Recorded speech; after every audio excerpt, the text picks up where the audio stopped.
কাজকর্ম রান্নাবান্না একদমই আর এখন ভালো লাগতেছে না। দুদিন ধরে মনটা খুবই খারাপ।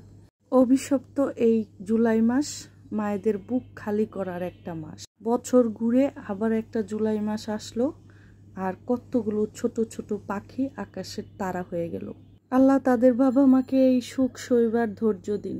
আমিও এই জুলাইয়ের 10 তারিখে আমার বড় বোনকে হারালাম। আপনজন হারানোর যে বেদনা, এটা তো আমরা যারা হারাই তারাই বুঝতে পারি। যাই হোক, কতগুলো মাছ কুটে ধুয়ে নিলাম, কয়েকটা ডিমওয়ালা ট্যাংরা নিয়ে নিলাম, একটু ঝাল ঝাল করে কাঁচামরিচ টমেটো দিয়ে ঝোল ঝোল করব। আসলে আমাদের মন যতই খারাপ থাকুক, যতই কিছু আমরা কষ্ট সহ্য করি না কেন, দিন শেষে অল্প হোক বেশি হোক বেঁচে থাকার জন্য খেতে তো হয়ই। যাই হোক, মনটা এত খারাপ যে কোনো কাজেই ভালো লাগে না, হাতে কোনো কাজই উঠে না। তারপরেও টুকটাক যাই রান্না করি, খাওয়া দাওয়া তো করতেই হবে। একজন বাবা অনেক মনের দুঃখে কষ্টে বলতেছিলেন তার সন্তান হারিয়ে যে এই দেশেই তিনি থাকবেন না। আমার মনে হচ্ছিল ওনার সাথে আমিও বলি, আসলে আমারও এখানে আর এই দেশে থাকতে ইচ্ছা করে না, যে দেশে মানুষের কোনো নিরাপত্তা নেই। আমাদের দেশে প্রাণের কোনো মূল্য নেই। কখন যে কোথায় কি দুর্ঘটনায় কবলে পড়ে মানুষ মারা যাবে তার কোনো ঠিক ঠিকানা নেই। যখন তখন এই আতঙ্কে থাকতে হয়।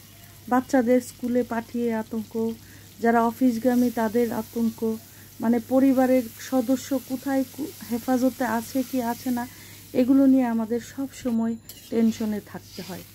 এই দেশে যেমন কোনো ন্যায় নীতি নেই, তেমন মানুষের প্রাণের কোনো নিরাপত্তা নেই।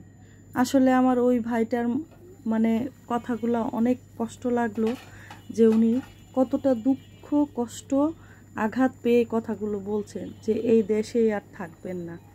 এখন সবাই কিন্তু মনে মনে একটাই ইচ্ছা যে এই দেশে আর থাকা যাবে না, কিন্তু সবার তো আর বিদেশ চলে যাওয়ার ক্ষমতা নেই, তাদের সামর্থ্য নেই। তো যাদের সামর্থ্য আছেন তারা হয়তো উন্নত বিশ্বে চলে যাবেন, বাচ্চাদের লেখাপড়া করানোর জন্য সুযোগ সুবিধা দিতে পারবেন, কিন্তু আমাদের মতো সাধারণ মানুষ যারা, তারা তো এখানেই থাকতে হবে। আল্লাহর কাছে এটাই চাওয়া, আল্লাহ যেন এই দেশের মানুষগুলোকে, এই দেশের সরকার প্রধান যারা আছেন, যারা এই দেশ পরিচালনা করেন, তারা যেন একটু সুন্দরভাবে সাধারণ মানুষের জন্য যেন একটু কিছু করেন, যেন দু মুঠো ভাত খেয়ে পরে যেন একটু শান্তি মতন থাকতে পারেন। দেশের জানমাল যেন আল্লাহ সুস্থ রাখেন, সেই চাওয়া আল্লাহর দরবারে।